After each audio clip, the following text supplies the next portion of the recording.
They say the sea holds its secrets close. Down in the crushing dark, where sunlight fears to tread, mysteries fester. I guess that's why I came here, to cross Perch Lighthouse, perched on this jagged spit of rock off the coast of Maine. Not to uncover secrets, but to bury my own. 10 years. That's how long it had been since the undertow took my little brother, Liam. One minute we were skipping stones on the shore, the next, he was just gone. They called it a rogue wave, an accident. But I was there. I was supposed to be watching him. That guilt, it's a tide of its own, dragging you down into the cold and the dark. College felt pointless. Dead-end jobs blurred into one another. My folks tried, bless M, but their worried glances just felt like more weight pressing down. I needed distance. Not just miles, but distance from myself, maybe. Found the posting online. Lighthouse keeper, Crow's Perch Island. Remote. Solitary. Sounded like exactly what I needed. A place where the only thing demanding my attention was a beam of light cutting through the endless dark. Sounded like peace. Getting here was an ordeal. A 2-hour ferry ride from the mainland, followed by a choppy 10-minute trip in a leaky motorboat, skippered by a guy named Jade who smelled vaguely of fish and suspicion.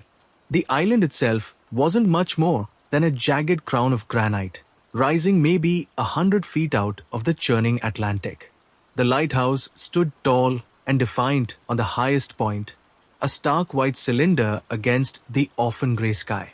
Below it, clinging precariously to the rock face, was the keeper's cottage, connected to the tower by a short, covered walkway. Waiting for me on the small, rickety landing dock was Silas. He looked like he'd been carved from the same granite as the island, weathered, craggy, and ancient. His eyes, the color of sea-washed slate, seemed to hold the weight of years, maybe centuries. He didn't offer a handshake, just a curt nod. Ethan, I presume? His voice was gravelly, like stones grinding together. Yes, sir. Silas?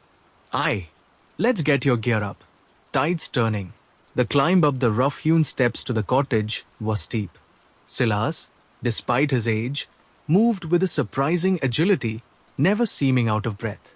The cottage itself was functional. Stone walls, low ceilings, sparsely furnished. Salt seemed to seep from the very walls. Place is yours now, Silas said, gesturing vaguely around the main room. Kitchen's through there. Bedroom. Head. He pointed towards the covered walkway leading to the lighthouse tower. Tower access.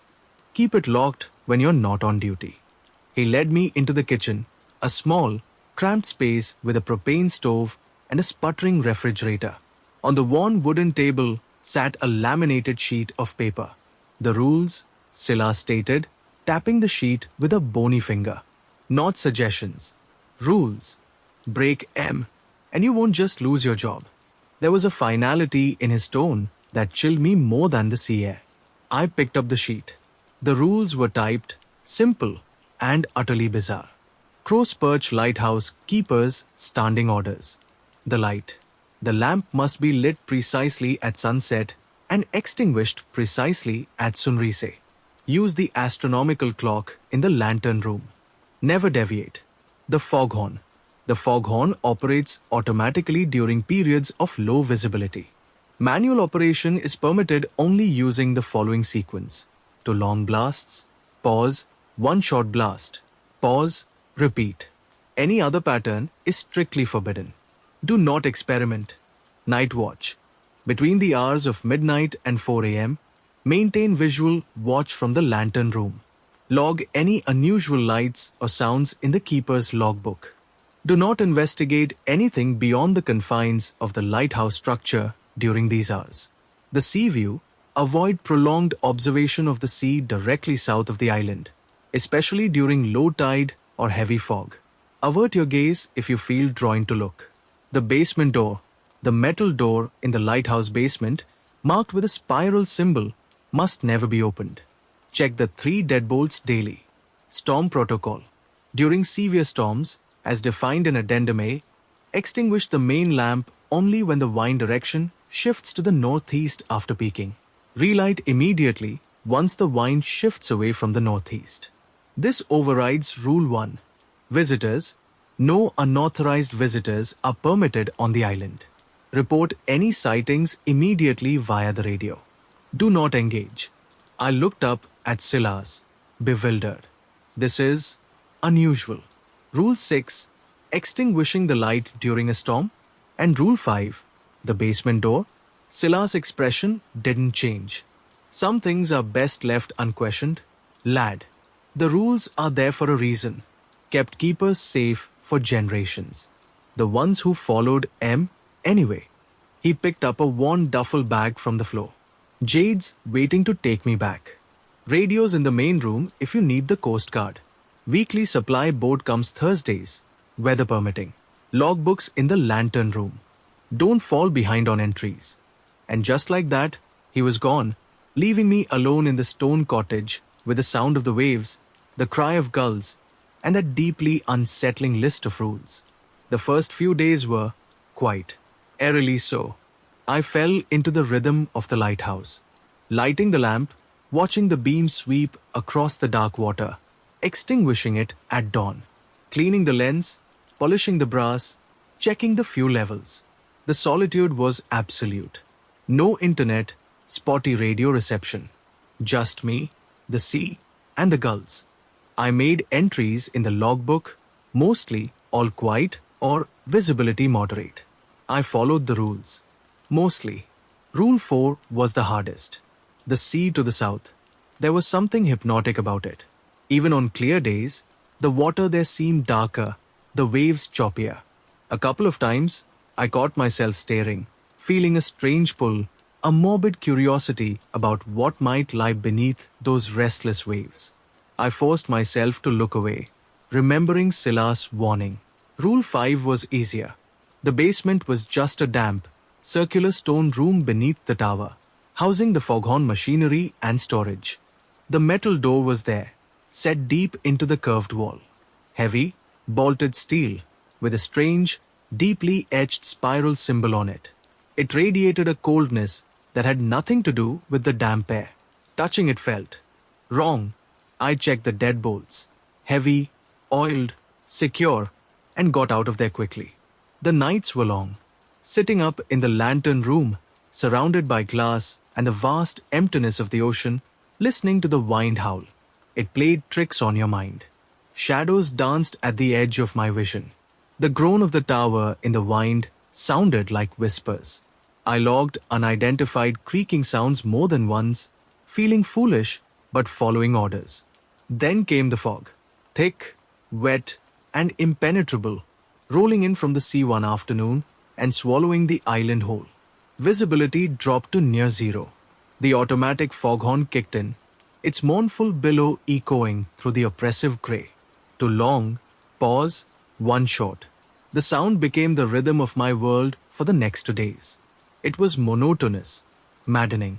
On the second night of the fog, sitting alone in the lantern room, the silence between the horn's blasts felt heavier than usual. I checked my watch to 17 a.m. Night watch. The logbook lay open, waiting for another heavy fog, horn operating entry. I don't know why I did it. Boredom? A stupid, childish urge to break a rule. Any rule? Maybe it was the oppressive silence, the endless grey outside. I reached for the manual override lever for the foghorn. My hand hovered over it. Do not experiment. Silas' voice echoed in my head. Screw it. I gripped the lever. Instead of the prescribed pattern, I pulled it for one long blast. Then 3 short ones. Then another long one. Just different. The altered billow echoed out into the fog, sounding alien and wrong. Silence returned, thicker than before. I waited, heart suddenly pounding. Nothing. Just the drip of condensation on the glass, the distant sigh of the waves. See? Nothing. Just stupid, paranoid rules. Then I heard it. Faintly at first, drifting through the fog, carried on the damp air. A sound that didn't belong. It wasn't seagulls, wasn't the wind, wasn't the waves. It was Singing. A chorus of voices, high and ethereal, yet discordant and deeply unsettling. It sounded impossibly distant, yet somehow right outside the lantern room glass. The melody was alien, weaving patterns that made my teeth ache. It wasn't human singing. I scrambled back from the glass, stumbling against the lamp mechanism. The singing continued, weaving its chilling melody through the fog.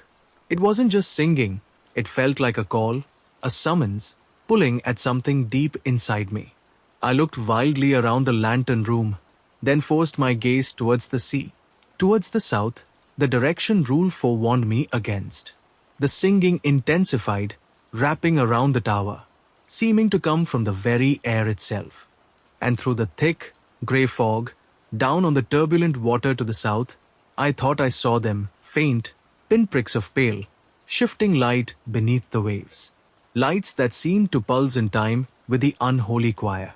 My breath hitched in my throat, a cold fist clenching around my heart. The singing wasn't just in the air.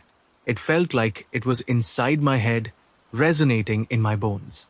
The pale lights under the waves pulsed, 1, 2, 3, a rhythm that matched the alien cadence of the choir. It felt ancient, vast, and utterly indifferent to my terror. I wanted to look away, tear my eyes from the forbidden southern sea, but I was frozen, pinned by primal fear mixed with a terrifying fascination. What were those lights? What was making that sound? I squeezed my eyes shut, pressing my palms against my ears, trying to block out the unearthly chorus. Stop it, I whispered, the words barely audible over my own ragged breathing. It wasn't working. The sound seeped through, chilling and persistent. This was wrong, breaking that stupid Foghorn rule. Silas had warned me. Not suggestions, rules. Then, as abruptly as it began, it stopped. The singing ceased, cutting off mid-phrase, leaving a ringing silence that was almost worse. The pulsing lights beneath the waves vanished, plunging the southern sea back into uniform, fog-shrouded darkness. The only sounds were the ones that belonged.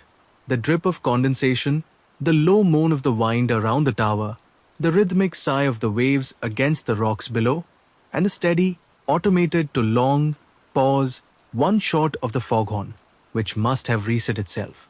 I stayed huddled against the lamp mechanism for what felt like hours, though the clock on the wall told me only minutes had passed. My body trembled, drenched in a cold sweat. Had I imagined it? Had the isolation, the fog, the monotonous drone of the horn finally cracked my sanity? I scanned the sea again, peering into the oppressive grey, but there was nothing. No lights, no choir, just the endless, indifferent fog. Shakily, I pushed myself up and stumbled over to the logbook. My hand trembled as I picked up the pen. What could I possibly write? Heard creepy, non-human singing after messing with the foghorn. Saw weird lights underwater. They'd haul me off this rock in a straitjacket before the supply boat even docked. I hesitated, then wrote to 25 a.m. Heavy fog, horn operating, logged unusual atmospheric sounds, possibly wind resonance or distant vessel. Vague, safe, cowardly. The rest of the night watch was agony. Every creak of the tower, every shift in the wind made me jump. I kept glancing towards the southern sea, half expecting the lights and the singing to return, but the fog held its secrets. When the first hint of grey dawn finally bled through the mist, signaling the end of my watch and the time to extinguish the lamp, relief washed over me so intensely I felt weak. Sunrise officially broke, though you wouldn't know it through the fog. I went through the motions, shutting down the lamp, checking the mechanisms. As I descended the winding metal stairs from the lantern room, the thought of the basement door hit me. Rule 5. Check the 3 deadbolts daily. I hadn't checked them yet today. A knot formed in my stomach. After last night, the idea of going down there, near that cold, spiral-marked door, felt deeply repellent. But Silas' warning echoed, kept keepers safe. The ones who followed M anyway. With a heavy sigh, I continued past the main level and down the steeper, narrower steps into the basement. The air was colder here, damp and smelling of salt, oil, and something else. Something faintly metallic and unpleasant, like old blood. The foghorn machinery hummed quietly in the center of the room. I skirted around it, my flashlight beam playing over the curved stone walls until it landed on the heavy steel door. The spiral symbol seemed darker today, almost pulsing faintly in the beam of my light. I approached cautiously. Deadbolt 1, secure. Deadbolt 2, secure. Deadbolt 3. My breath caught. The third deadbolt, the lowest one, wasn't fully thrown. It was retracted by maybe half an inch, resting just shy of its locked position. Impossible. I checked these yesterday. I always check them. I specifically remembered ensuring all three were firmly slid into place. Had the vibration from the foghorn somehow jiggled it loose? It seemed unlikely, given how heavy and solid the mechanism felt. My hand hovered over the bolt. Every instinct screamed at me to slam it shut, lock it tight, and get the hell out of the basement. But a sliver of morbid curiosity, the same stupid impulse that made me mess with the foghorn, held me back. What if? No. Follow the rules. Slamming the bolt home echoed sharply in the confined space. Secured. Triple checked. I backed away from the door, my flashlight beam lingering on the spiral symbol, a symbol that now felt like a warning. As I turned to leave, my light swept across the floor near the base of the door.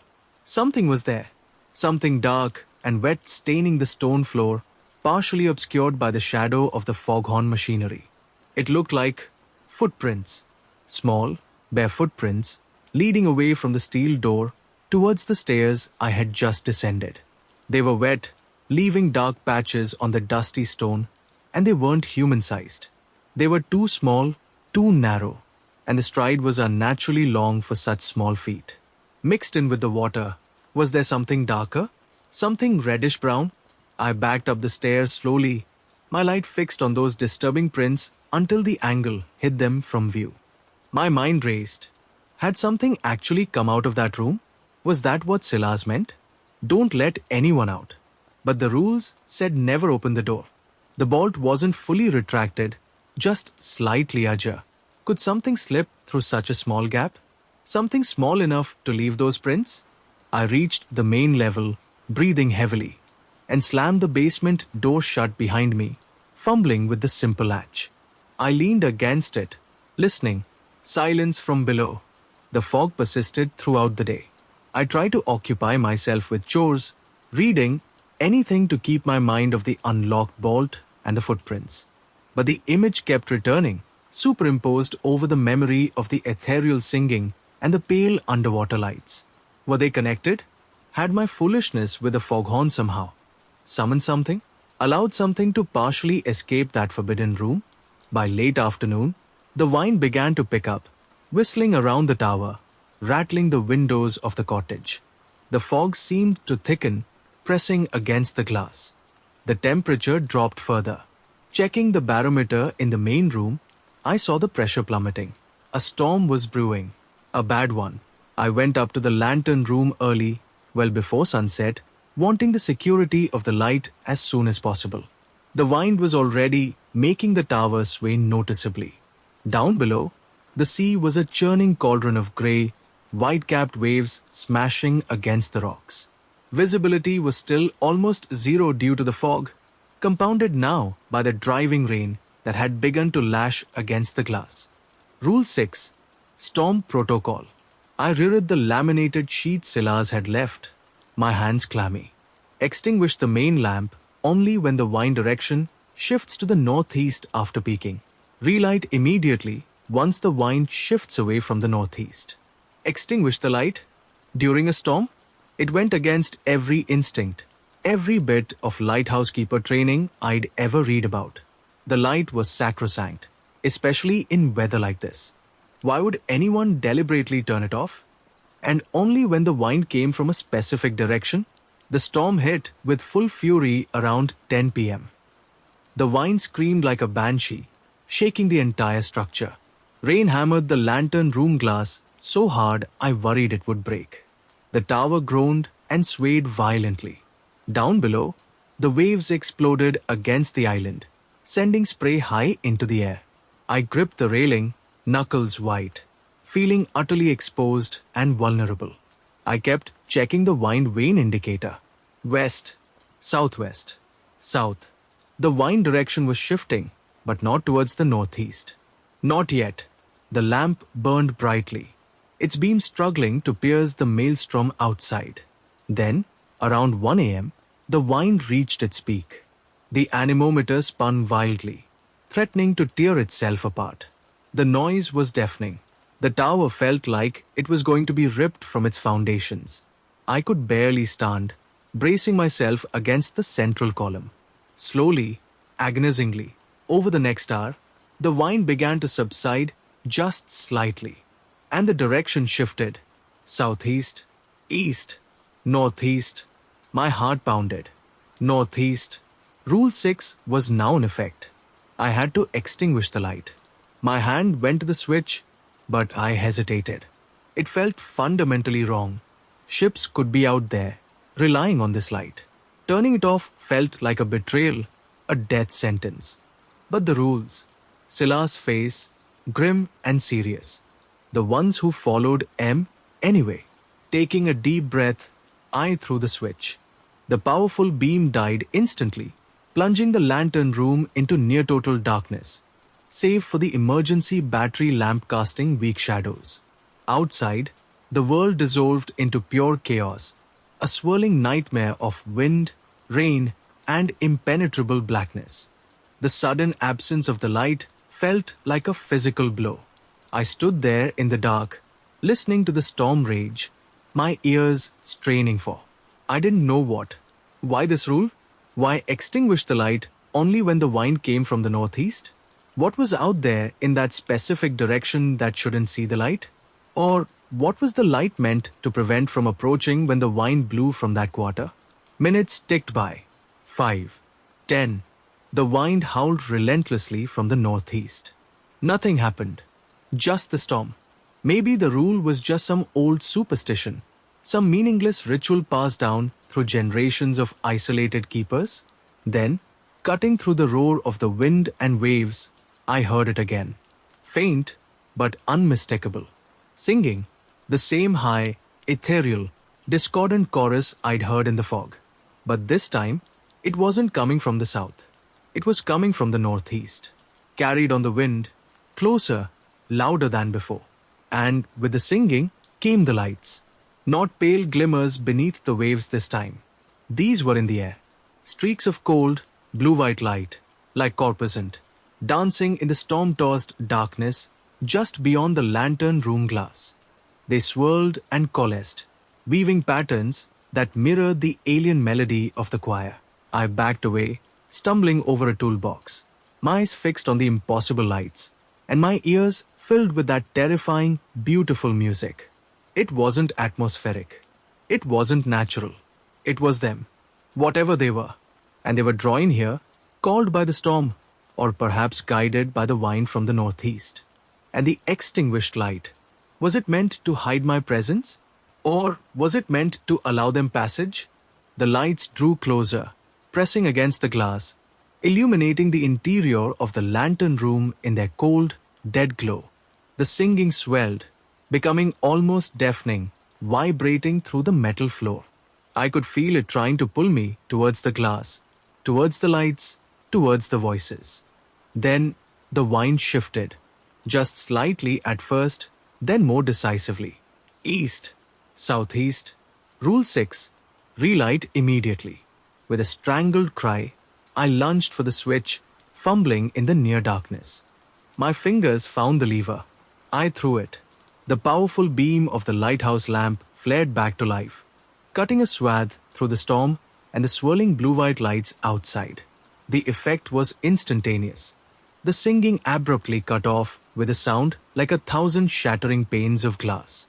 The cold lights outside recoiled, flickering violently before dissolving back into the rain-lashed darkness. Silence, save for the storm, descended once more. I collapsed onto the floor, gasping for breath. The image of those lights burned into my retinas. They hadn't been drawn to the light. They had been repelled by it. The rule wasn't about hiding. It was about dropping the defenses, briefly, only when the threat came from that specific direction, perhaps for a specific reason dictated by the storm itself. But why? As I lay there, trying to regain control, my eyes fell upon the basement stairs hatch in the floor of the main level below the lantern room, visible through the grated platform I was partially lying on. And I saw the latch on the basement door handle jiggle. Once, twice, then stop. My blood ran cold. The basement door latch. It hadn't just rattled, it had jiggled deliberately, as if someone or something on the other side had tried the handle. Right after the lights and the singing vanished. Right after I relit the lamp. I scrambled away from the grated platform, putting distance between myself and the hatch leading down. My mind reeled. The footprints leading away from the spiral door in the basement. The slightly ajar deadbolt. Now this. Whatever was behind that spiral marked door. Had it been trying to get out during the storm? Had extinguishing the light somehow weakened its prison? Or had the entities outside been trying to get in? The storm continued to rage, though perhaps with slightly less intensity now that the wind had shifted away from the northeast. I stayed in the lantern room, huddled by the lamp, drawing imaginary comfort from its warm, steady beam. Sleep was out of the question. Every shadow seemed to writhe, every gust of wind sounded like a whisper just outside the glass. I kept glancing down towards the basement hatch, half expecting to see it inch open. When dawn finally broke, the storm had mostly blown itself out, leaving behind a bruised-looking sky and a turbulent grey sea. Exhausted and raw, I extinguished the lamp and made my way down the winding stairs. My feet hesitated at the main level. The basement door below remained firmly closed, the latch still. But I had to know. Gripping the cold metal railing, I descended the final flight into the basement. The air felt heavy, colder than before. The faint metallic tang, like old blood, seemed stronger. I approached the spiral door cautiously, flashlight beam trembling slightly. The 3 deadbolts were exactly as I'd left them, firmly secured. I ran my hand over the cold steel, feeling the deep grooves of the spiral symbol. Nothing seemed amiss. But then, my light caught something on the floor, right at the base of the door, where the small, wet footprints had been the day before. The footprints themselves were gone, evaporated or absorbed by the stone. But in their place, lying flat against the damp floor, was a single, small object. It looked like a scale, about the size of my thumbnail. It was smooth, iridescent, and shifted in color from pearly white to a faint, sickly green as I moved the light over it. It wasn't a fish scale. It was too thick, too hard, almost like mother of pearl, but with a texture that felt vaguely reptilian. Where had it come from? Had the creature that left the footprints shed it? Heart-pounding, I used the tip of my pocket knife to nudge the scale into an empty sample bag I kept in my kit. Evidence. Of what? I had no idea, but it felt important. I scanned the rest of the basement floor meticulously. No other scales, no more footprints, nothing else out of place. Back upstairs in the main room, the first thing I did was go to the radio. I needed to talk to someone, anyone. Report the storm damage, maybe subtly ask about strange lights or sounds. Anything to feel less alone with this madness. I switched on the receiver, adjusted the frequency. Static crackled. Perch Lighthouse to Coast Guard Station Rockland. Come in. Over. More static. I tried again. Perch Lighthouse to Rockland. Do you read? Over. A burst of static, then a voice, distorted and broken. Pete. Perch. Heavy. Friends. Unreadable. Say again. Over. Rockland. This is Perch, I said slowly and clearly. Experiencing heavy radio interference. Reporting severe storm passing, moderate damage to structure anticipated. Did you copy unusual atmospheric phenomena last night? Over. A long pause, filled with crackling static.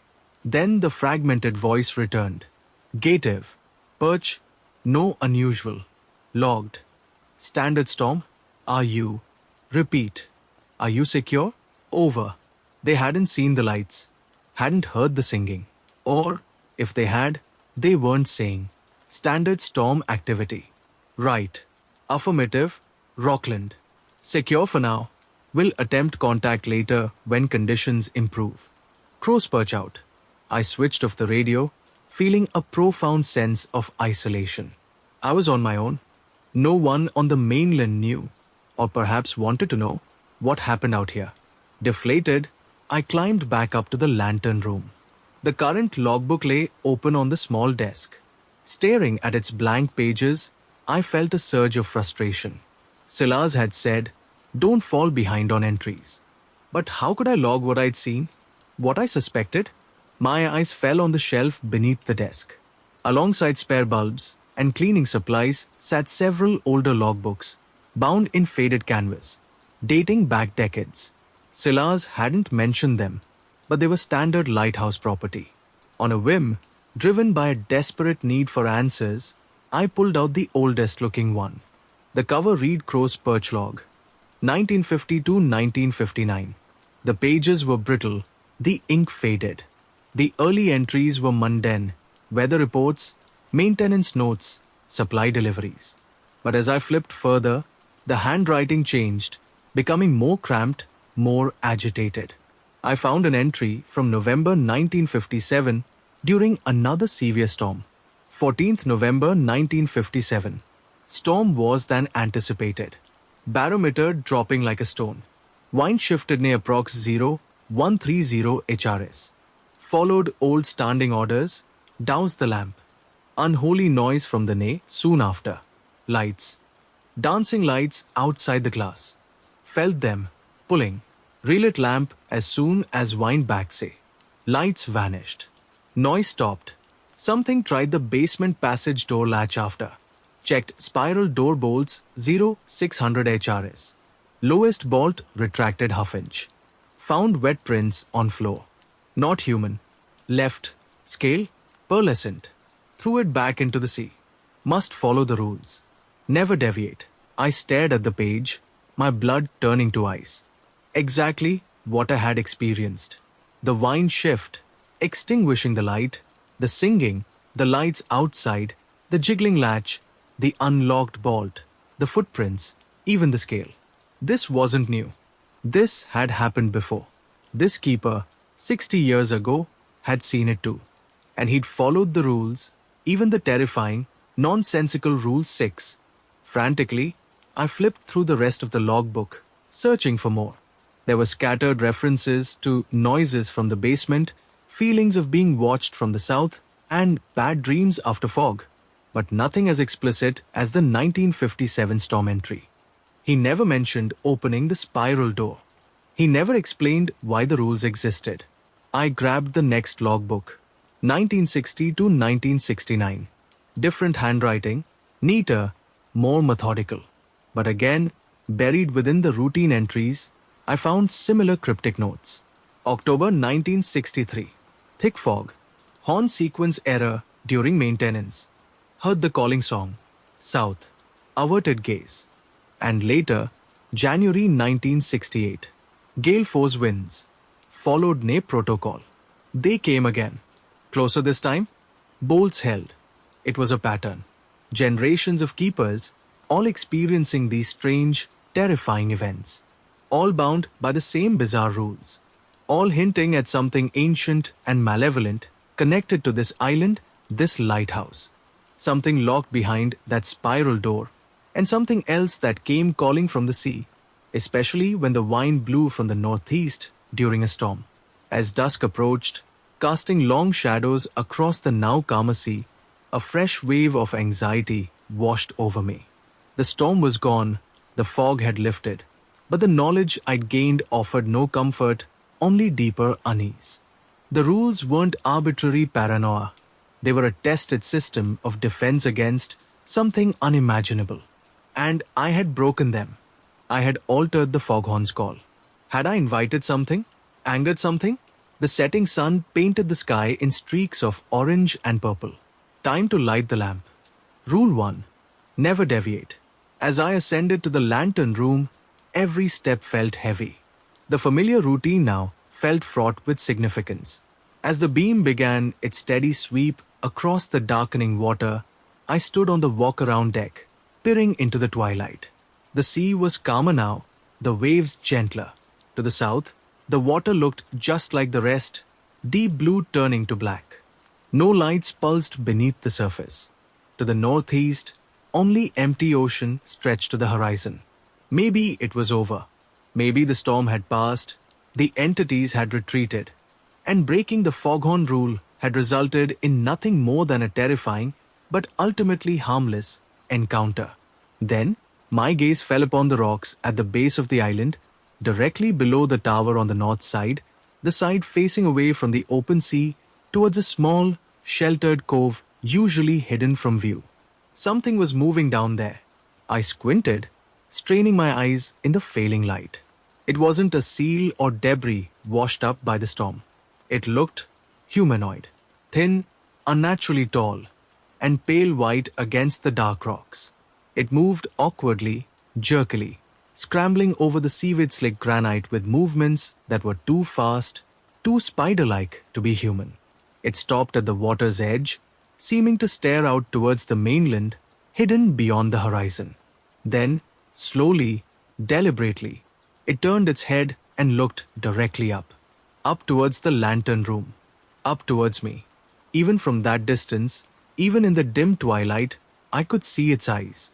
They reflected the first sweep of the lighthouse beam, glowing with a cold, malevolent luminescence, and fixed directly on mine. It wasn't just watching. It knew I was there, and it had come from the island itself. I jerked it back from the lantern room glass as if burned, stumbling away from the railing. Those glowing eyes, they hadn't just been reflections. They were focused, aware, and fixed directly on me. It knew I was watching. My heart hammered against my ribs, a frantic bird trapped in a cage. I dropped to the floor, extinguishing the small oil lamp I kept lit beside the logbook, plunging the lantern room into near darkness, save for the rhythmic sweep of the main beam overhead. Lying there on the cold metal grating, I strained my ears, listening over the crash of the waves below. Had it seen me dug down? Was it coming? The wind sighed around the tower, a low, mournful sound, but there was nothing else. No scraping on the rock, no splash of something entering the water. After a minute that stretched into an eternity, I cautiously raised my head, peering over the low metal sill of the lantern room window. I scanned the dark, jagged rocks below where the creature had stood. It was gone. The spot was empty. There was no sign of movement, no pale form scrambling into the churning sea or disappearing into a crevice. It had simply vanished. A wave of shaky relief washed over me, immediately followed by a deeper, colder dread. Where had it gone? Back into the ocean? Or was it still on the island, hiding somewhere in the shadows? Waiting? The memory of the small, wet footprints in the basement surfaced, accompanied by the image of the iridescent scale I'd found near the spiral door. Was this the creature that had left those traces? Had it somehow squeezed out entirely? The scale had felt reptilian, almost fish-like, but the figure on the rocks, though distorted and wrong, had seemed gauntly humanoid, tall and thin. Could they be the same thing? Or were there two different, unnatural things connected to this cursed island? One locked below, and one that stalked the shores? Rule 3 slammed into my thoughts. Do not investigate anything beyond the confines of the lighthouse structure during these hours. It wasn't midnight yet, still officially dusk transitioning into night. Technically, the rule didn't apply for another few hours. I could go outside, search the base of the island, try to see where it went. The thought died before it fully formed. Go out there, with that pale, fast-moving thing potentially lurking among the rocks? That wasn't investigation, it was suicide. Silas' rules weren't suggestions. They were survival instructions. I forced myself to stand, legs trembling. I moved through the familiar motions, checking the lamp mechanism, ensuring the rotation was smooth, wiping condensation from the inner glass, anything to feel a semblance of control. But my eyes kept darting back to the windows, scanning the rocks, the dark water, the path leading down from the cottage. Every shadow seemed to hold a lurking shape, every wave sounded like a footstep. The night deepened, the sky turning a starless, inky black. The sea merged with the horizon. Midnight chimed softly on the old brass clock in the lantern room. Time for the official night watch. I sat at the small, worn desk, the logbook open before me, pen clutched in a white-knuckled grip. I tried to focus, scanning the dark expanse of water to the east, north, and west, deliberately avoiding the south as rule for dictated. The rhythmic sweep of the beam was usually hypnotic, comforting in its regularity. Tonight, it felt like a spotlight sweeping over a stage where some terrible act was about to unfold. All quiet. I wrote the lie, the ink scratching loudly in the silence. Around 1 a.m., I heard it. A faint scraping sound. It wasn't the wind, wasn't the tower groaning. It was closer, sharper, and it was coming from below, from inside the tower, on the main level beneath the lantern room. I froze, straining to hear over the low hum of the lamp mechanism and the distant waves. There it was again, a soft, rhythmic scrape. Scrape. Scrape, like stone being dragged across stone or metal against concrete. It seemed to be coming up the winding central stairwell. Silence. Had it stopped? Was it listening for me?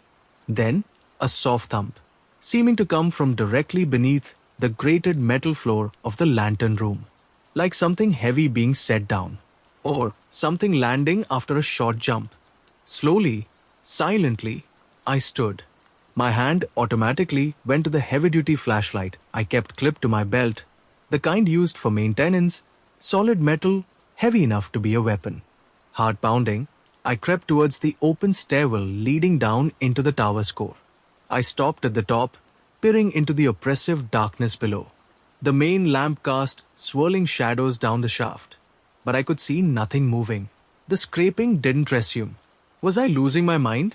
Had the events of the last 24 hours finally pushed me over the edge?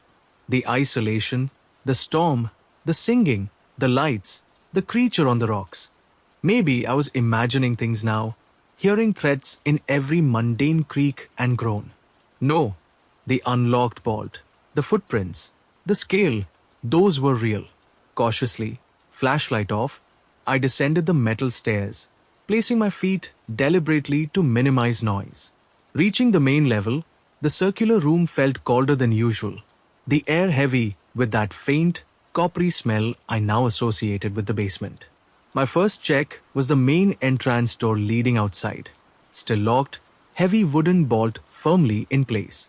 Then the door connecting to the covered walkway that led to the cottage, also locked from this side. Finally, I approached the basement door. I put my ear close to the wood, listening. Absolute silence from below. The simple latch was secure. Everything appeared normal. I swept the beam of my flashlight around the circular room. The stored barrels of fuel, the spare ropes, the small workbench with its scattered tools. Everything seemed undisturbed. But the air, it definitely felt different. Colder. And that faint, unpleasant metallic tang was stronger, sharper. I was turning to go back up to the relative safety of the lantern room when the beam of my flashlight caught something on the stone floor. Near the base of the winding stairs I had just descended. Not the basement stairs, the stairs leading up to the lantern room. My breath caught. Another scale. Silvery white, iridescent, identical to the one I'd found at the base of the spiral door in the basement. And right next to it, gouged deeply into the hard stone floor, was a long, jagged scratch mark. Maybe a foot long, deep and angry looking. It started near the wall and angled distinctly towards the stairs leading up to where I spent my nights. It hadn't come from the basement this time. It hadn't emerged from behind the spiral door. It had come from outside. The creature I saw on the rocks. It had gotten inside the tower somehow, and it had tried to get up to the lantern room. Up to me. A wave of nausea hit me. I stumbled back, swinging the flashlight beam wildly around the room, searching the shadows, the ceiling, convinced it was still here, hiding, watching. Suddenly, a deafening bang erupted from the basement below, shaking the stone floor beneath my feet. The sound was immense, like a battering ram hitting solid steel. The latch on the basement door rattled violently. Panic seized me. Forgetting caution, forgetting silence, I scrambled back up the winding stairs towards the lantern room, my flashlight beam bouncing crazily off the curved walls. Another bang from below, louder this time, resonating through the entire tower structure. The metal stairs vibrated under my desperate ascent. I reached the lantern room, gasping for breath, and threw myself at the heavy wooden hatch cover in the floor, slamming it down. My fingers fumbled with the thick iron bolt, sliding it into place just as a third, cataclysmic bang echoed up from the depths. The entire tower shuddered. The spiral door, whatever was down there, whatever had partially escaped before, was now trying to break down the door with terrifying force. And the other creature, the pale thing from the rocks, was loose, somewhere inside or outside the tower, and it knew where I was. Trapped between two unimaginable horrors, the lighthouse no longer felt like a sanctuary. It felt like a tomb. I huddled against the cold metal wall of the lantern room, the heavy bolt on the floor, hatch my only flimsy shield against the fury erupting from below. The rhythmic, thunderous bang, bang, bang continued, each impact vibrating through the tower, shaking dust from the ceiling beams, rattling the very glass around me. It wasn't random rage. It felt methodical, calculated, like something testing the limits of its prison, searching for a weak point. The spiral door. It had to hold. My mind raced, picturing the pale, gawky creature I'd seen on the rocks. Where was it now? Was it still on the main level below, trapped between me and the thing battering the basement door? Or had it found another way out? Or was another way up? I scanned the shadows within the lantern room, the heavy flashlight now clutched in my hand like a club. The empty space behind the lens mechanism, the narrow gap beneath the desk, the dark corners where the emergency supplies were stored, every shadow seemed deeper, more menacing. The banging from below was relentless, a monstrous heartbeat echoing the frantic thrumming in my own chest. How long could the door, the bolts, the ancient stone withstand such an assault? Hours? Minutes? Trapped. Utterly trapped. The lantern room, once a high vantage point, now felt like a cage suspended above a pit of horrors. Below, something ancient and powerful trying to break free. Somewhere else in the tower, or perhaps just outside the glass, a gaunt, predatory thing that knew I was here. And outside, the vast, dark ocean, holding its own secrets, including the unholy choir and the cold, swirling lights that answered the storm. My eyes fell again on the old logbooks stacked beneath the desk. Answers.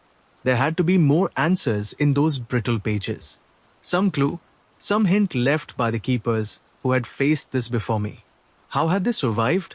What were these things? Ignoring the tremor in my hands, I pulled out the next logbook in sequence. Crow's Perch Log, 1972-1979. The handwriting was different again, looping and elegant, but growing increasingly erratic towards the end of the decade. I flipped past routine entries, searching for storms, fog, mentions of the basement, the South Sea, the northeast wind. 3rd July 1974. Heavy fog bank rolled in noon. Horn operating. Felt the pull from the south water again. Stronger this time. Fought urge to look. Log lights seen by fishing vessel Sea Nymph 5 miles south, dismissed as bioluminescence. Liars. 29th August 1975. Supply slow. Jadidia overdue, storm delay. Radio crackles. Think I hear. Singing. No fog. Clear night. Coming from south. Not possible. 11th February 1977.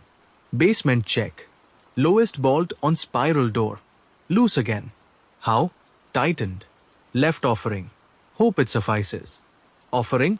What offering? I scanned the page frantically. There was no further explanation. What could you possibly offer something locked behind solid steel? Bang! Bang! The impacts from below were getting stronger, the pauses between them shorter. The metal floor beneath me vibrated alarmingly. I grabbed the next logbook. 1982-1989. The handwriting was sharp, precise, almost military. 16th June 1982. Intruder on island. Small craft sighted landing Northern Cove dusk. No radio warning. Followed Rule 7. Did not engage. Found footprints near Tower Base 0600 HRS. Unidentified tracks. And one bare human print? Impossible. 9th November 1984. Severe storm. Followed Protocol 6.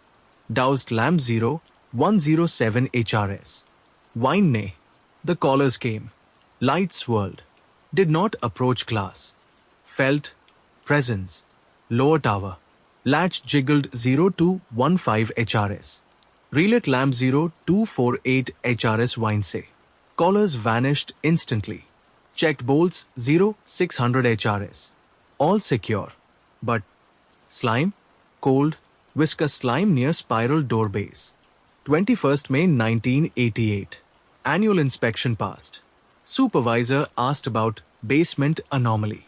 Played dumb. He didn't push. Mentioned previous keeper, Henderson, 79, relieved psychological strain. Henderson left no notes on it, but found crude drawing tucked in old charts. Spiral symbol, waves, crude stick figure with claws, and word, watcher. Watcher. The pale creature on the rocks? Was that what Henderson called it? The one who watched from outside? And the callers? The singing entities with the lights? Were they different? Bang, bang, crack. That last sound wasn't just an impact. It was the shriek of tortured metal.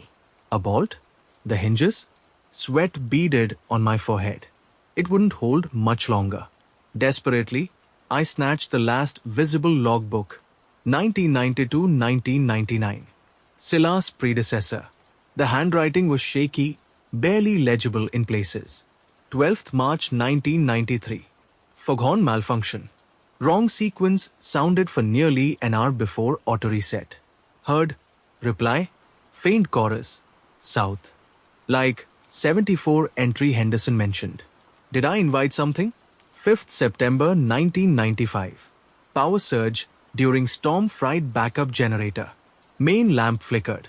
Felt vibrations from spiral door. Not banging. Different. Like humming. Deep resonance. Lasted minutes. Lowest bolt warm to touch after. 18th August 1999. Can't take it anymore. The sounds from below changing. Not just banging. Scratching now. Whispering. Can almost make out words.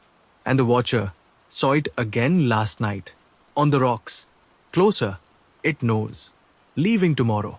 Silas taking over. Told him the basics. Follow rules. Never open spiral door. Didn't tell him everything. Didn't tell him about the offering Henderson mentioned. Found reference, old private log. Henderson burned it. Said required salt and iron. Blood? Sacrifice? Can't do it. Better to leave. May God forgive me. He left. He just left. Didn't face it. Salt and iron. Blood. Offering. My mind recoiled. Was that the price of peace? Of keeping whatever was down there quiescent? Crack. SCRECH. A horrific, grinding sound erupted from below, followed by a deafening thud. Then, silence. The relentless banging stopped. I held my breath, listening. The silence was absolute, save for the low hum of the lamp and the distant sigh of the waves. It was over. Had it given up? Broken through? Died? No. The silence felt wrong. It felt heavy, expectant. Like the pause before a predator strikes. Then, A new sound. Infinitely quieter. Infinitely more terrifying. Scritch, scritch, scratch. It wasn't coming from the basement. It wasn't loud or forceful. It was soft, insidious, and it was coming from above me, from the domed metal roof of the lantern room just outside the glass. Slowly, heart hammering against my ribs so hard it hurt, I raised my head. My eyes tracked upwards, following the sound. Scritch, scratch. Something pale flickered past the edge of the glass panels overhead, momentarily silhouetted against the faint starlight filtering through the breaking clouds. Long, thin fingers, tipped with dark claws, were methodically scraping at the metal seams of the roof, testing, probing, searching for a way in. The watcher. It hadn't gotten up the stairs. It had scaled the outside of the tower, and it was right above me. My muscles locked, breath held captive in my chest. The scraping sound above was deliberate, patient. Not the frantic scrabbling of a trapped animal, but the calculated exploration of a predator testing the bars of a cage. The watcher. It had climbed the sheer 100-foot exterior of the tower and was now mere inches away, separated only by glass and metal. Slowly, trying not to make a sound, I lowered myself back down, pressing my back against the central column housing the lamp mechanism. My stayed glued to the domed ceiling. The scraping continued, moving along the seams, pausing, then starting again in a new spot. Scritch, scratch. It felt like fingernails on a chalkboard amplified tenfold, grating directly on my nerves. Could it break through? The lantern room was built to withstand hurricane force winds, pounding rain, maybe even large birds striking the glass. But this felt different. The claws sounded hard, sharp, capable of gouging stone. Then, the scraping stopped directly overhead. Silence, save for the hum of the lamp and the distant waves. I held my breath, listening. A soft tap, tap, tap sounded against the thick glass panel directly above me.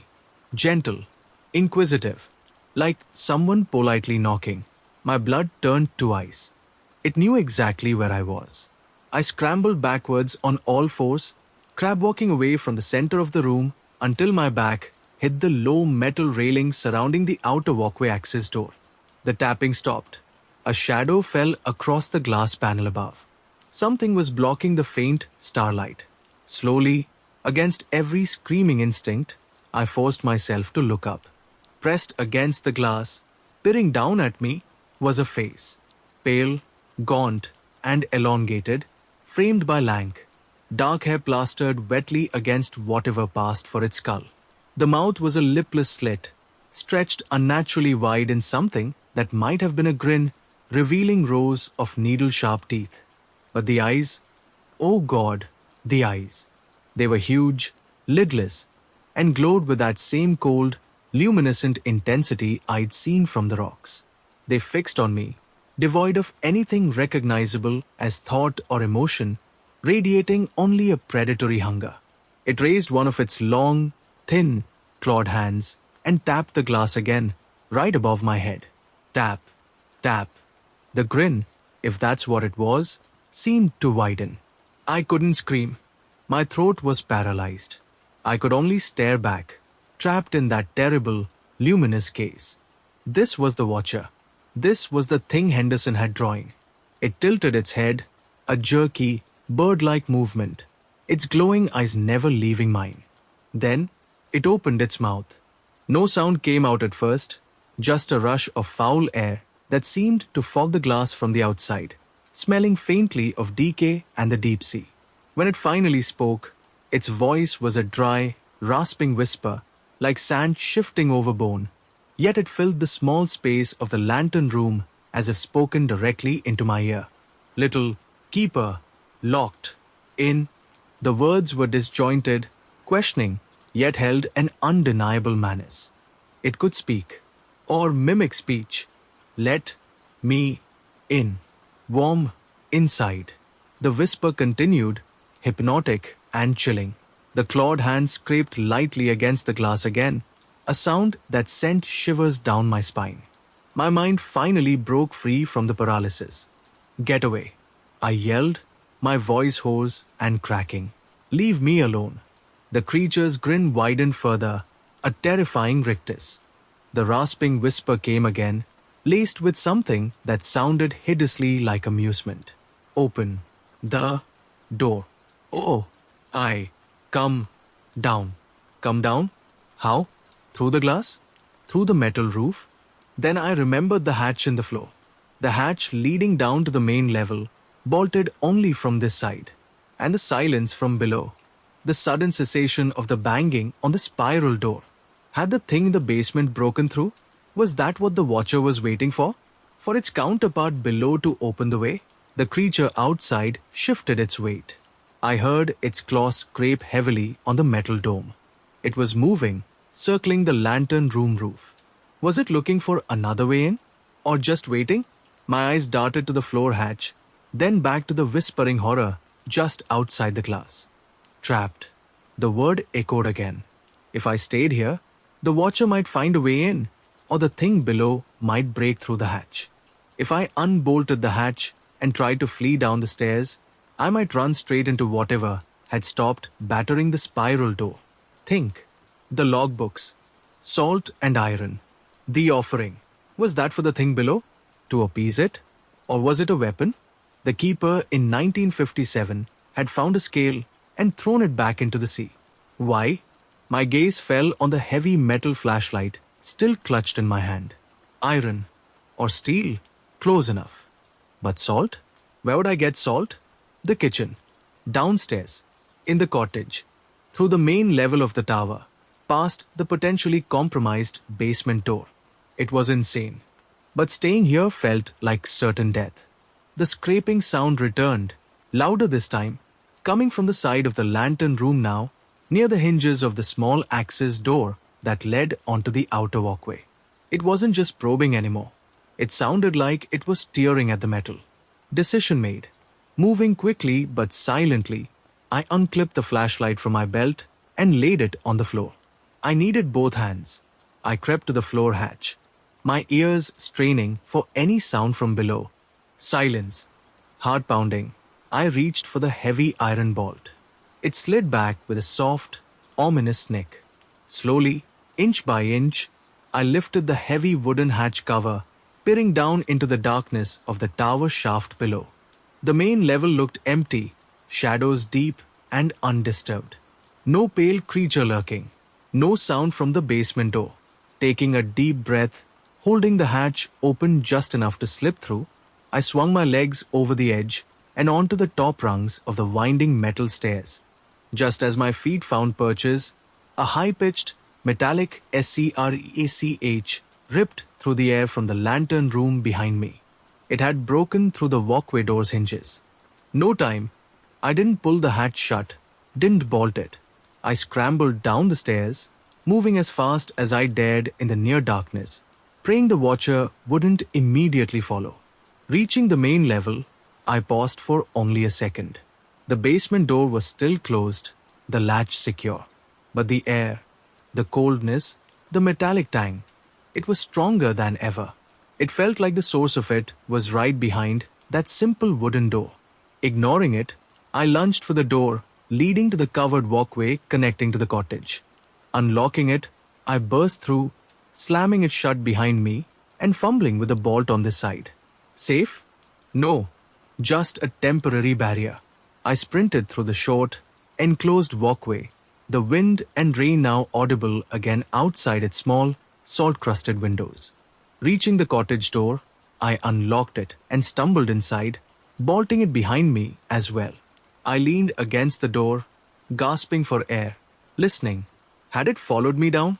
Was it trying the tower door? I heard nothing over the wind and my own ragged breathing. Salt. I needed salt. I ran into the cramped kitchen. Cupboards. Where would Silas keep salt? Found it. A large cardboard cylinder of coarse sea salt, half full. Iron. My heavy flashlight was still back in the lantern room. Think. What else? Cast iron skillet hanging by the stove. Heavy. Iron. Good. Armed with the skillet in one hand and the cylinder of salt in the other, I stood in the middle of the cottage's main room, listening. What now? Barricade myself in here? Wait for the supply boat on Thursday? That was days away. Could I hold out that long? Then, a sound from outside. Not from the walkway connecting to the tower. From the other side of the cottage. The side facing the steep cliff dropping down to the sea. A soft, rhythmic thump. Thump. Thump against the outer stone wall. Like something heavy and soft being repeatedly struck against it. Followed by a low, guttural growl that wasn't the wind. It hadn't followed me through the tower. It had gone around, scaled down the tower, across the rocks, and was now trying to get into the cottage. My back hit the cool stone of the opposite wall. Skillet held high, salt canister clutched tight enough to dent the cardboard. The thumping outside wasn't random. It was rhythmic, probing, thump, thump, against the thick stone on the cliffside. That guttural growl vibrated through the floor, a low, menacing rumble that felt less like sound and more like a physical pressure in the air. How? How could it be out there? That will face the sheer drop, hundreds of feet down to the jagged rocks and churning sea. Nothing could climb that. Nothing human. But the watcher, scaling the tower like a monstrous insect. Maybe sheer rock faces were no obstacle either. The thumping stopped, replaced by that chillingly familiar scratch. Claws against stone now, testing the mortar between the blocks, searching for a weak point, perhaps near the small, high window on that wall. The sound crawled under my skin, raising goosebumps despite the cold sweat prickling my scalp. I edged sideways, trying to get a glimpse of the window without exposing myself. It was just a narrow slit, thick glass hazed with salt spray, offering only a sliver of the turbulent night outside. I saw nothing but darkness and the suggestion of rain or sea spray against the pane. But the scraping was definitely coming from near that opening. Then, a new sound, sharp and distinct, cut through the scraping and the low growl. A metallic click. It wasn't from outside the cliff wall. It came from the covered walkway, from the heavy wooden door connecting the cottage back to the lighthouse tower. I spun around, skillet and salt canister now aimed uselessly at the interior door. My heart leaped into my throat. The scraping outside ceased instantly, as if that click had been a signal. Had the watcher given up on the outer wall? Was it coming back through the tower? Or the silence from the basement? The abrupt end to the furious banging on the spiral door. Had that thing finally broken through? Was it now silently testing the upper doors, making its way out? The image of the spiral door swinging open into the darkness, releasing whatever horror lay behind it, sent a fresh wave of terror through me. I stood frozen in the center of the small room, caught between two potential points of attack. The cliffside window where the watcher had been clawing, and the sturdy walkway door leading back into the tower, where something had just manipulated the latch. Which was the greater threat? Where would the attack come from? Crack. The sound ripped through the cottage, coming definitively from the walkway door. It wasn't a click this time. It was the sharp, ugly sound of splintering wood. Immense force was being applied from the tower side. Dust and small splinters shot inwards from the doorframe. I stumbled back, raising the cast iron skillet defensively. The door groaned again, bulging slightly inwards. The heavy wooden bolt, holding it shut, visibly strained, metal screeching against metal. Whatever was on the other side was immensely strong. Was it the watcher, having somehow gotten back into the tower incredibly fast? Or was it the thing from the basement? Another splintering crack. The top hinge tore partially loose from the frame, the door sagging inwards at an angle. Darkness gaped at the top edge. No time to think. Staying here meant facing whatever was breaking down that door. My eyes darted to the main cottage door, the only other way out, leading onto the narrow, exposed path that wound down the island towards the landing dock. Fleeing into the pitch-black night, onto slippery rocks, with the watcher potentially still lurking outside. It was madness. But staying felt like suicide. The walkway door shuddered violently, the bolt groaning, about to give way entirely. I made my choice. Spinning around, I lunged for the main cottage door, fumbling with its simpler bolt. It slid back. I yanked the door open, the wind immediately tearing at it, threatening to rip it from my grasp. Outside was a wall of blackness, wind, and stinging rain. Just as I stepped onto the threshold, ready to plunge into the unknown, a final, ear-splitting crash echoed from behind me. The walkway door burst inwards, ripped from its frame, slamming against the interior cottage wall. I didn't look back. I couldn't. I threw myself out into the storm, pulling the main cottage door shut behind me, not even bothering with the bolt. Pointless now. I ran, stumbling blindly onto the narrow, winding path cut into the rock. The wind hammered me, trying to push me towards the invisible cliff edge just feet away. Rain lashed my face, blurring what little vision I had. Behind me, from the direction of the now breached cottage, came a sound that froze my soul. It wasn't the watcher's dry whisper. It wasn't the guttural growl. It was a deep, resonant humming, a multi-tonal drone that seemed to vibrate in the very air, sickeningly familiar. It was the sound the previous keeper had described. The sound that came from the spiral door when the power surged. It was free. Whatever was locked in the basement was now loose in the cottage, and potentially coming after me. Panic fueled my legs, driving me down the treacherous path slick with rain and sea spray. The wind tore at my clothes, threatening to rip me from the narrow ledge and fling me into the black abyss to my right. Behind me, that deep, resonant humming seemed to pursue me, less a sound and more a physical vibration that resonated deep within my chest, sickening and terrifying. I didn't dare look back. My only light was the intermittent flash of distant lightning, briefly illuminating the treacherous path ahead, jagged rocks, loose gravel, sections where the path crumbled away into nothingness. Each flash felt like a snapshot of my potential demise.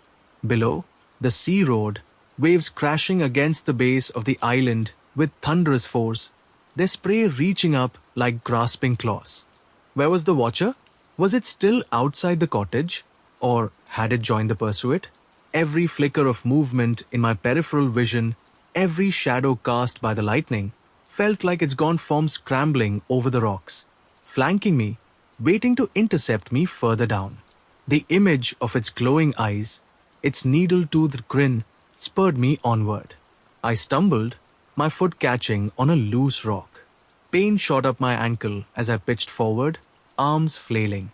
For a horrifying second, I teetered on the edge, the wind howling around me, the black void of the sea yawning below. I threw my weight back, scrambling desperately, my hands scraping raw against the unforgiving granite wall to my left. Safe, for now, but my ankle throbbed, sending waves of nausea through me. I couldn't stop. Not here. I pushed myself up, forcing myself to ignore the pain, hobbling now more than running. The humming behind me seemed to have faded slightly, or perhaps it was just the roar of the wind and waves drowning it out. Hope flickered. Maybe it wasn't pursuing me directly. Maybe it was focused on escaping the confines of the tower and cottage. Then, a new sound cut through the storm, sharp and piercing, different from the humming, different from the watcher's whisper. A high-pitched shriek, filled with agony and terror, echoed up from below me, from the direction of the small, rickety landing dock near the island's base. What was that? Jedediah? Had the supply boat somehow arrived early, caught in the storm? No, Jade was meticulous, old school. He wouldn't risk his boat or his life in weather like this. It hadn't sounded like a man's scream either. It was higher, thinner, animalistic, or something else entirely. The path began its final, steep descent towards the cove where the landing dock clung to the rocks. The humming behind me was definitely gone now, replaced only by the storm's fury and the lingering echo of that terrible shriek. But the sense of being pursued hadn't lessened. If anything, it felt more focused, more imminent, as if the watcher, silent and swift, was closing the distance. Lightning flashed again, illuminating the scene below. The small wooden dock, battered by waves, was visible for a split second. And there was something on it, a dark shape, hunched over, glistening wetly in the rain. Before the darkness crashed back, I caught a glimpse of movement, something long and pale being dragged from the turbulent water onto the dock planks. Another shriek tore through the night, closer this time, choked off abruptly into a sickening, wet gurgle. My blood ran cold. The watcher. It hadn't been climbing the tower or trying the cottage walls because it was occupied. It had been hunting, down by the water's edge. What had it caught? A seal? A large seabird? Oh, my ankles screamed in protest as I forced myself down the final, treacherous stretch of path. I had to get off this island. The leaky motorboat Jade used was sometimes tied up at the dock between trips, though usually he took it back to the mainland. It was a slim chance, but it was my only chance. As I neared the base, the path widened slightly, opening onto a small, wave-battered patch of rocky shore beside the dock. The wind was less intense here, partially sheltered by the towering cliffs above, but the air was thick with the smell of salt, low tide, and something else, something rank and coppery. Blood.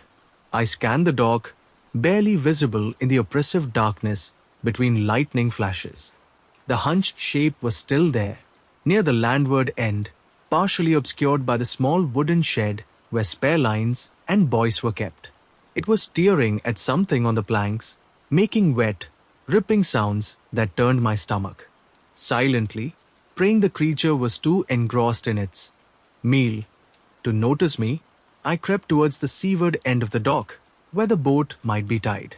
The humming from the tower seemed a distant memory now, replaced by the immediate, visceral terror of the creature just yards away. Lightning flashed, brighter this time, closer.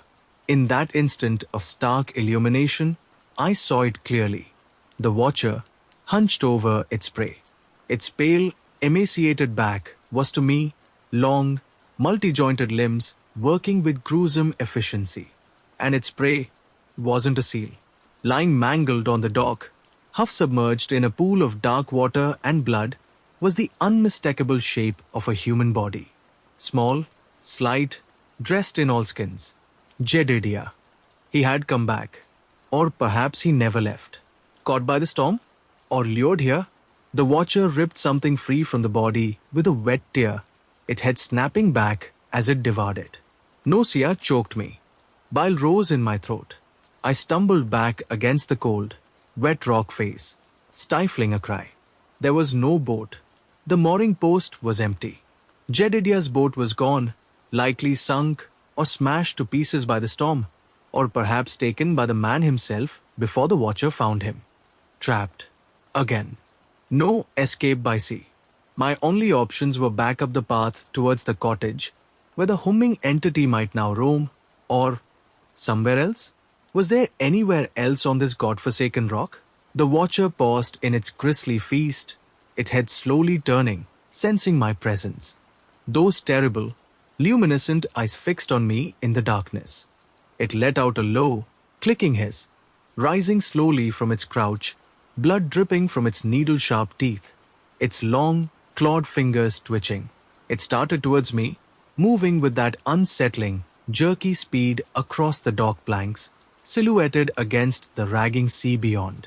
There was nowhere left to run, backed against the cold, unyielding rock of the cove. The churning sea a black void to my right, the landing dock a blood-slicked stage before me. The watcher advanced, its pale form detaching itself from the deeper shadows, those luminescent ice-burning holes in the darkness fixed solely on me. Its jerky, unnaturally swift movements carried it across the dock planks, claws clicking softly against the wet wood, the sound almost lost in the roar of the waves and the howl of the wind. Jedediah's mangled form lay, forgotten behind it. My mind screamed run, but my legs wouldn't obey, frozen by terror and the throbbing pain in my injured ankle. Where could I run anyway? Back up the path towards the humming entity, into the lethally cold embrace of the Atlantic. My numb fingers tightened their grip on the heavy cast iron skillet, and the cardboard cylinder of salt. Salt and iron. The shaky words from the old logbook. An offering? A weapon? For the thing below, perhaps. But what about this? Watcher? It felt impossibly ancient, alien. Would simple elements deter it? It was all I had. It paused at the end of the dock, barely 10 feet away, tilting its head again in that disturbing, bird like manner. The lipless slit of its mouth stretched wider, revealing more rows of needle sharp teeth glistening wetly in the dim light. The low, clicking hiss intensified, vibrating in my teeth. It savored my fear, I realized. It was enjoying this. Cornered. Little. Keeper. The dry whisper slithered through the air, tangible, chilling. Nowhere. To hide. It took a step off the dock onto the rocky shore, its multi-jointed legs bending at impossible angles, claws finding perches on the slippery seaweed. Another step. Closer. The stench rolled off it. Decay, brine, and something else, something indescribably foul, like rotting fish left in stagnant water. Now or never. With a choked yell that was half sob, half defiance, I flung the cylinder of salt directly at its face. The cardboard container struck its pale forehead with a dull thud, bursting open, showering coarse sea salt crystals over its head and torso. The reaction was immediate and shocking. The watcher recoiled, letting out a high-pitched shriek that was pure agony, utterly different from its whispering or hissing. It staggered back, clawed hands flailing, trying to wipe the salt from its glowing eyes, which flickered erratically, their luminescence dimming. The salt crystals clung to its damp, pale skin, and where they touched, the skin seemed to sizzle and smoke faintly, turning a dark, angry gray like acid-burning flesh. Salt. It hurt it.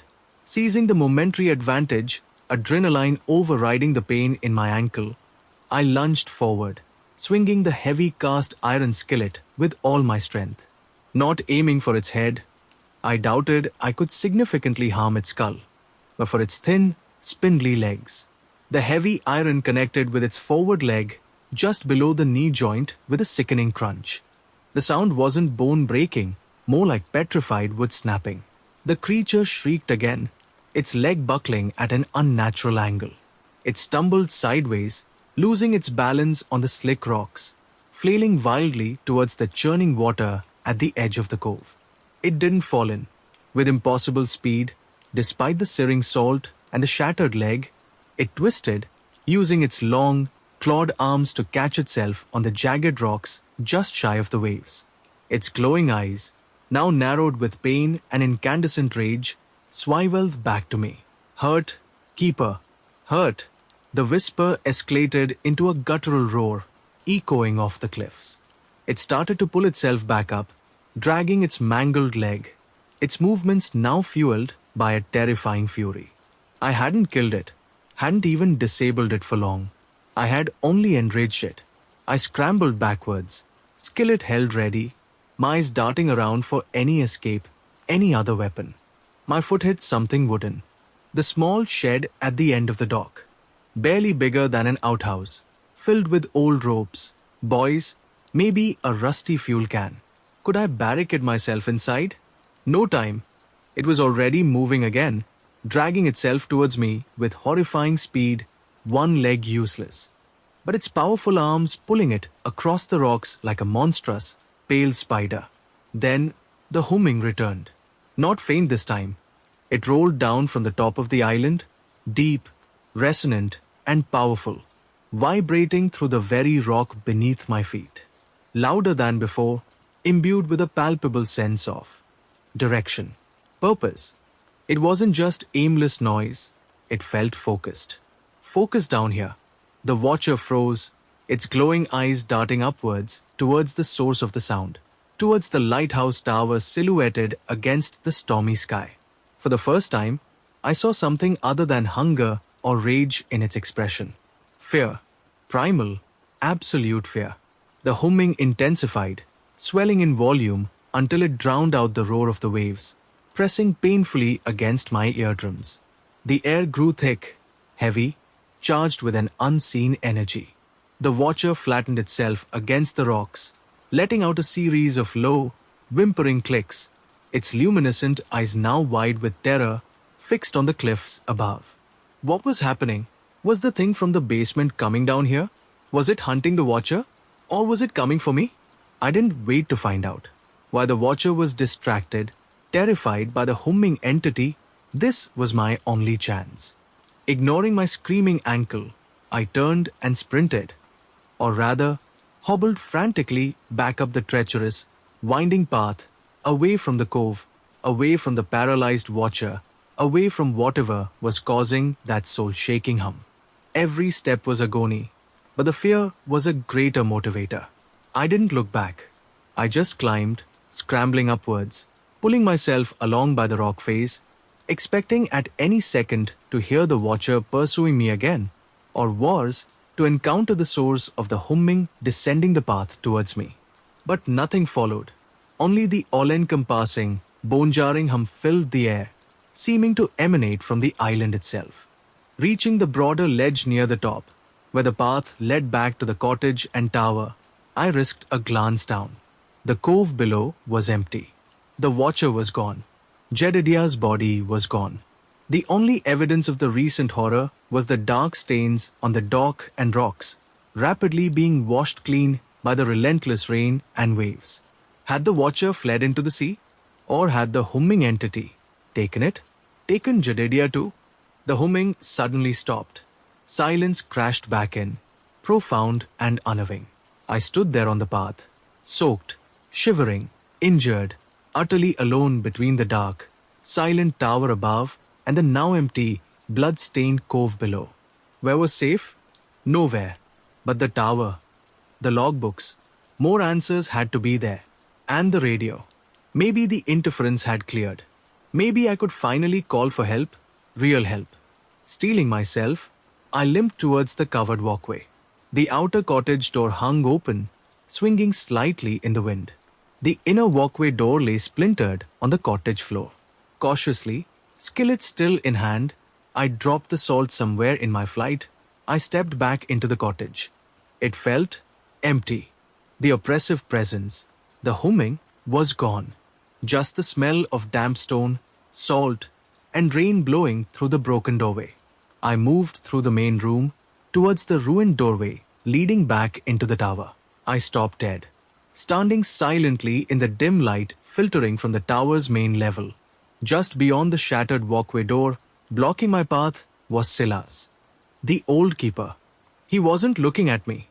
His back was turned, his craggy form silhouetted against the faint light from within the tower. He seemed to be staring intently at something on the floor inside. "Silas?" I whispered, relief mixing with confusion. "What are you doing here? How did you get back?" He didn't turn. He didn't respond. He just stood there, unnaturally still. And as my eyes adjusted, I noticed something else. Something was draped over his shoulders, glistening wetly in the dim light. Long strands of dark green, almost black. Seaweed? No. Something thicker, more leathery. Like kelp fronds, perhaps, but they seemed to be moving slightly, undulating faintly in the still air. And the smell, that faint metallic tang, like old blood, mixed now with the unmistakable stench of the deep sea. It wasn't coming from the basement anymore. It was coming from him. Okay, here is part 10 of the story, The Watcher of Crow's Perch, continuing directly from part 9. "Silas?" I repeated, my voice barely a whisper, the relief I'd initially felt evaporating, replaced by a cold, prickling unease. He remained utterly still, his back to me, seemingly oblivious to my presence or the shattered door I stood beside. The silence stretched, heavy and unnatural, broken only by the wind whistling through the breached cottage and the distant crash of waves. Why wasn't he turning around? Why hadn't he reacted to the sounds of my frantic escape, the destruction of the walkway door? He had to have heard it. Unless, taking a tentative step forward, my injured ankle protesting weakly, I moved from the ruined threshold of the walkway door further into the main level of the tower. The faint light from the emergency lamps cast Silas' shadow long and distorted across the curved stone wall. The air around him felt thick, carrying that heavy, clawing scent, brine, decay, and the sharp tang of ozone, like the air after a lightning strike. Silas, are you okay? I tried again, louder this time, forcing strength into my voice. I took another step closer, my hand tightening on the handle of the cast iron skillet. Slowly, deliberately, with a faint, wet sucking sound, Silas began to turn. His movements were stiff, jerky, like a marionette whose strings were being pulled by an unsteady hand. As his profile came into view, I saw his eyes, open but utterly vacant, staring straight ahead, reflecting the dim light with a glassy, unseeing sheen. His weathered face was unnaturally pale, almost grey, and slick with moisture that wasn't just rain. It looked thicker, like mucus or slime, and the stuff draped over his shoulders. It wasn't kelp. It clung to him, dark, leathery, almost veinous tendrils that seemed partially fused with the fabric of his old all-skin jacket, pulsing faintly with a slow, sluggish rhythm. Tiny, almost invisible suckers dotted their undersides where they adhered to his neck and shoulders. My stomach churned. This wasn't Silas. Not anymore. Whatever that deep, resonant humming had belonged to, whatever had emerged from behind the spiral door after the banging stopped. It had found the old keeper, or perhaps Silas had found it. He completed his turn, facing me fully now. The vacant eyes didn't track me. His mouth hung slightly open, a thin trickle of seawater or saliva dribbling down his chin. He stood perfectly still, dripping onto the stone floor, the only movement the faint, sickening pulse of the tendrils on his shoulders. The humming. I couldn't hear it audibly anymore, but I could feel it.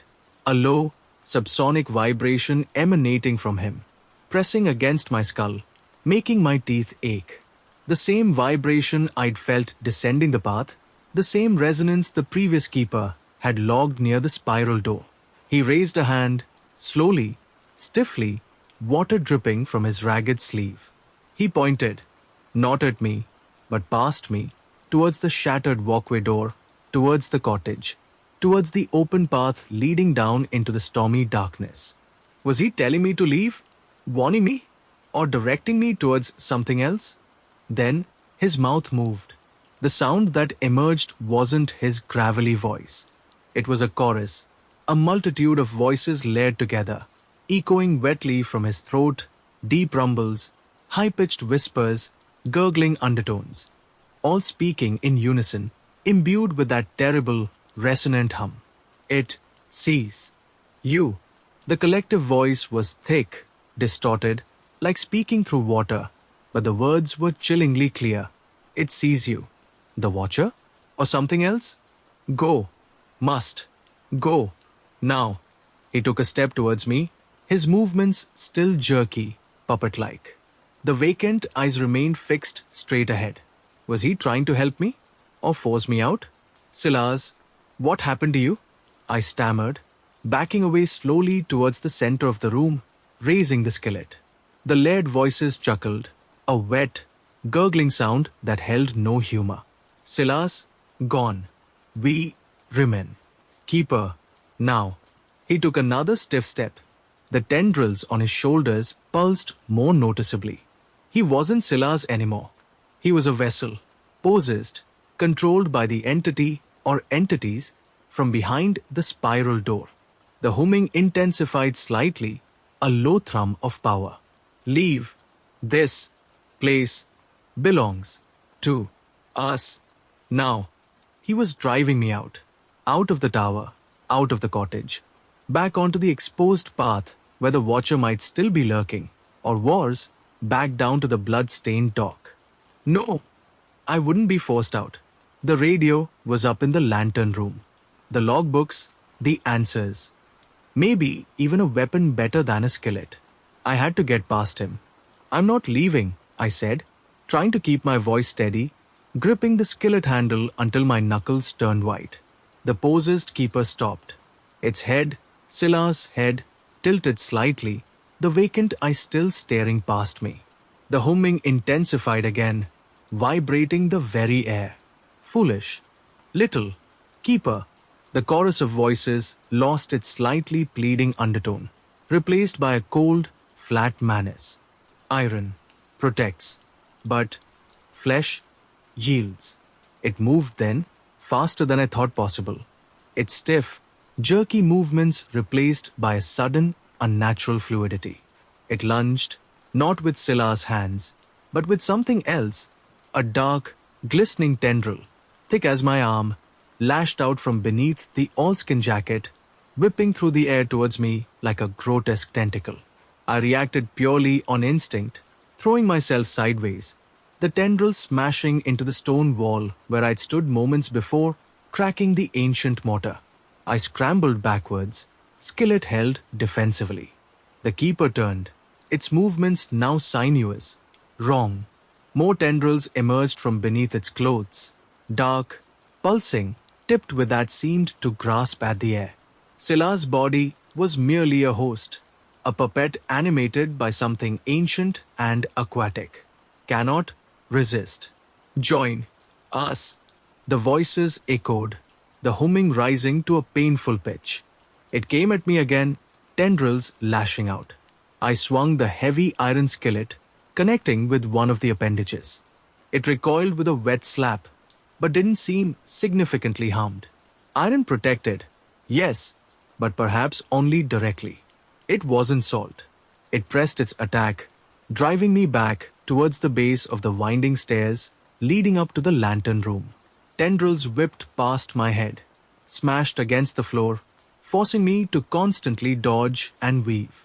I swung the skillet wildly, trying to keep them at bay, but it was like fighting a nest of angry snakes. One tendril wrapped around my injured ankle. Pain exploded as it squeezed, yanking me off balance. I fell hard onto the stone floor, the skillet clattering away, sliding into the shadows. The possessed keeper loomed over me, Silas' vacant face inches from mine, the stench of brine and decay overwhelming. Tendrils writhed around me, pinning my arms, my legs. The humming filled my head, drowning out all thought. Nowhere to hide.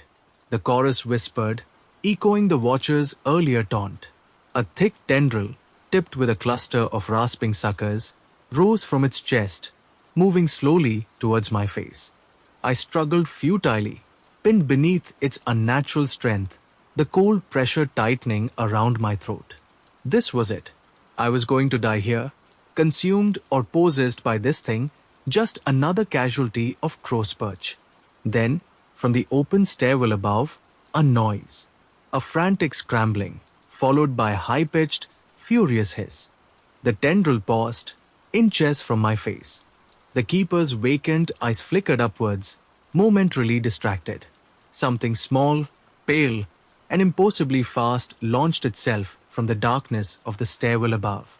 It landed squarely on the keeper's back, claws digging into the oilskin and the pulsing tendrils beneath. The watcher. It hadn't fled. It had followed me into the tower, perhaps while I was distracted by the banging below, and had hidden somewhere on the stairs. And now, seeing its counterpart, its rival perhaps, about to claim me, it had attacked.